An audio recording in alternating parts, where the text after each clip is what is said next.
Autoria shkodrane Beti Plepçi erdhi për lexuesit me 2 botime të reja, novelën Për tej vetes dhe vëllimin poetik Kur heshtja flet në varg, të cilat u promovuan së fundmi. Në novelën Për tej vetes, Plepçi vendos në qendër figurën e nënës, duke pasqyruar sfidat dhe sakrificat që ajo përballon në jetë, ndërsa vëllimi poetik Kur heshtja flet në varg përmbledh ndjenja të thella dhe reflektime personale të shprehura përmes vargjeve që prekin dimensione të ndryshme të shpirtit njerëzor. Sipas autores, të dy librat janë një mesazh i qartë për të mos u dorëzuar përballë vështirësive, por për të gjetur forcën për të vijuar përpara, pavarësisht dhimbjes. Janë përjetime personale që unë shpresoj shumë ti përcjellet tek lexuesi,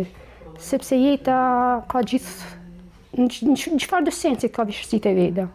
Edhe lexuesi kam shumë dëshirë që ta marrin si një mesazh rinjëritje këtë, sidomos librin Për tej vetes. Tematika e ndjerë dhe mënyra e trajtimit të saj është një nga elementët që i veçon këto botime, siç thekson edhe redaktoria Ariola Zadrima, e cila vlerëson thellësinë emocionale që përcjell autoria në të dy veprat. Një histori shumë njerëzore, humane, histori të jetuara, histori të cilat lënë gjurmë në jetën tonë, histori të cilat ne nuk e kuptojmë se është jetuar edhe në këtë mënyrë, ka pasur edhe nga këto histori që nuk rrëfehen, por kur ato rrëfehen mendoj që komunitetit i ndodh diçka shumë e mirë, sepse